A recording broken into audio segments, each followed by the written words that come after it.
Hi welcome to news and narratives by Hariraghav. నేను శ్రీనివాస్.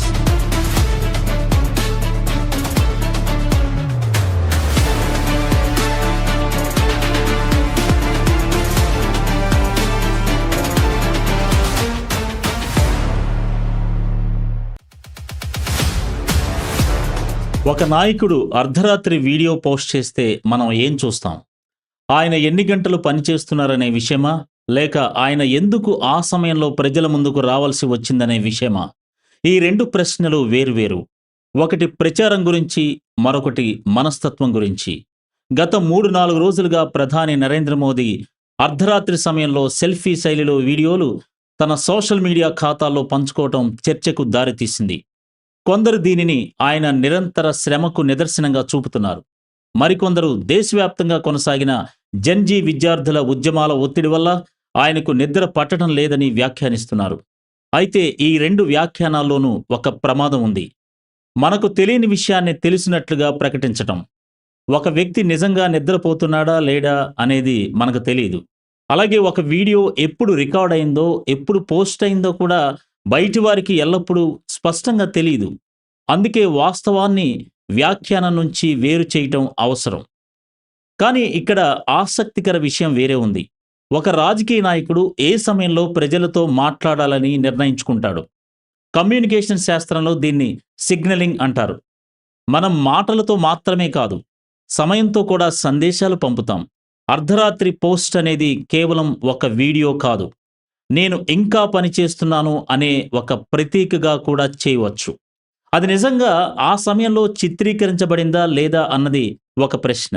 కానీ ప్రజలు దానిని ఎలా అర్థం చేసుకుంటారనేది మరో ప్రశ్న. ఆధునిక రాజకీయాల్లో నాయకులు తమ విధానాల కంటే తమ ఉనికిని ఎక్కువగా ప్రసారం చేసే కాలంలో మనం జీవిస్తున్నాం.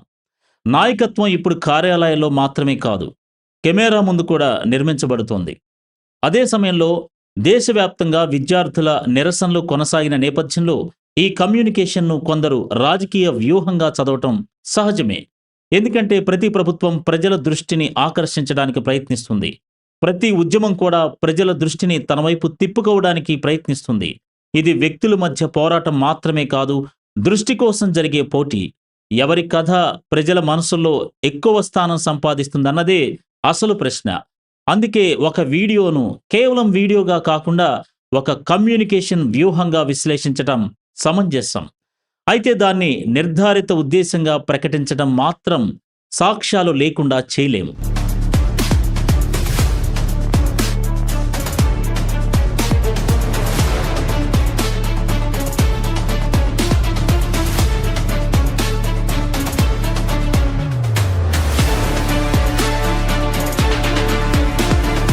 ఇక్కడ మరో లోతైన మానసిక కోణం ఉంది. ప్రజలు ఒకే సంఘటనను తమ ముందుగానే ఉన్న నమ్మకాల కళ్లద్దాల ద్వారా చూస్తారు. ఒక వర్గానికి అర్ధరాత్రి వీడియో అంటే దేశం కోసం నిద్రలేని నాయకుడు. మరో వర్గానికి అదే వీడియో భయంతో నిద్రలేని నాయకుడు. వీడియో ఒక్కటే, కానీ దానికి అర్థాలు రెండు. ఎందుకని? ఎందుకంటే మనం వాస్తవాలను మాత్రమే చూడం, మన విశ్వాసాలను కూడా చూస్తాం. మన మెదడు ముందుగా నమ్ముతుంది, తర్వాత ఆధారాలు వెతుక్కుంటుంది. దీన్నే మనస్తత్వ శాస్త్రంలో నిర్ధారణ పక్షపాతం అని వివరిస్తారు.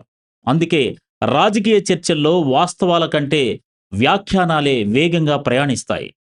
ఇది కేవలం ఒక్క నాయకుడి కథ కాదు, ఇది సోషల్ మీడియా యుగంలో నాయకత్వం ఎలా మారిందనే కథ. ఒకప్పుడు నాయకుడు పని ప్రజలు చూసేవారు కాదు, ఫలితాలు మాత్రమే చూసేవారు. ఇప్పుడు పనితో పాటు పని చేస్తున్న దృశ్యాల్ని కూడా చూడాలని ప్రజలు ఆశిస్తున్నారు. పని చేయడమే సరిపోదు, పని చేస్తున్నట్లు కనిపించడం కూడా రాజకీయ కమ్యూనికేషన్లో భాగమైంది. ఈ మార్పు నాయకులను మాత్రమే కాదు, పౌరులను కూడా ప్రభావితం చేస్తోంది.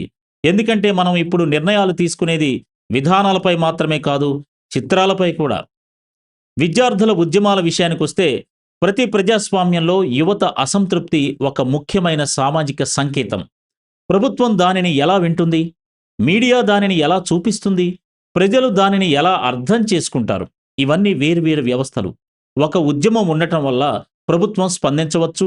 అదే సమయంలో ప్రభుత్వం తన కమ్యూనికేషన్ను మరింత చురుకుగా మార్చుకోవచ్చు.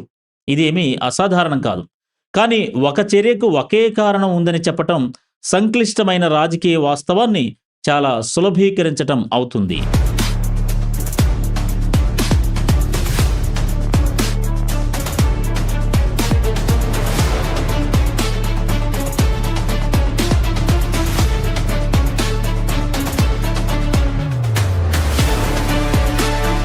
చివరికి అసలు ప్రశ్న మోదీ నిద్రపోతున్నారా లేదా అన్నది కాదు. ఆ ప్రశ్నకు సమాధానం మనకు తెలియదు. తెలిసినట్లు చెప్పకూడదు కూడా. అసలు ప్రశ్న ఏమిటంటే, ఒక నాయకుడి పని గురించి మనం ఆయన విధానాలను చూసి నిర్ణయం తీసుకుంటున్నామా, లేక ఆయన సోషల్ మీడియా టైం స్టాంపులను చూసి నిర్ణయిస్తున్నామా? ప్రజాస్వామ్యంలో పౌరుల బాధ్యత నాయకుడి నిద్రను ఊహించటం కాదు, నాయకత్వం తీసుకున్న నిర్ణయాలను పరిశీలించటం. అలాగే ప్రతిపక్షం బాధ్యత ఊహలను నిజాలుగా మార్చటం కాదు, ఆధారాలతో ప్రశ్నించటం. అధికారపక్షం బాధ్యత ప్రచారాన్ని పరిపాలనకు ప్రత్యామ్నాయంగా మార్చకపోవడం. బహుశా ఈ సంఘటన మనకు నేర్పే పెద్ద పాఠం ఇదే. ఆధునిక ప్రపంచంలో రాజకీయాలు కేవలం అధికారాన్ని నిర్వహించడం కాదు, దృష్టిని నిర్వహించడం కూడా. సోషల్ మీడియా కాలంలో ప్రతి చిత్రం ఒక సందేశం, ప్రతి సమయం ఒక సంకేతం. కానీ ప్రతి సంకేతం వెనుక మనం ఊహించే కథే తప్పనిసరిగా నిజం కావాల్సిన అవసరం లేదు. అందుకే ప్రజాస్వామ్యంలో అత్యంత విలువైన నైపుణ్యం నమ్మటం కాదు, అనుమానించడం కూడా కాదు, ఆధారాలను వాస్తవాలుగా స్వీకరించటం, వ్యాఖ్యానాలను వ్యాఖ్యానాలుగానే ఉంచటం. ఒక సమాజం అలా నేర్చుకున్నప్పుడే వార్తల వెనుక మనుషులను, మనుషుల వెనుక వ్యవస్థలను, వ్యవస్థల వెనుక మన స్వంత ఆలోచన విధానాన్ని కూడా చూడగలుగుతుంది.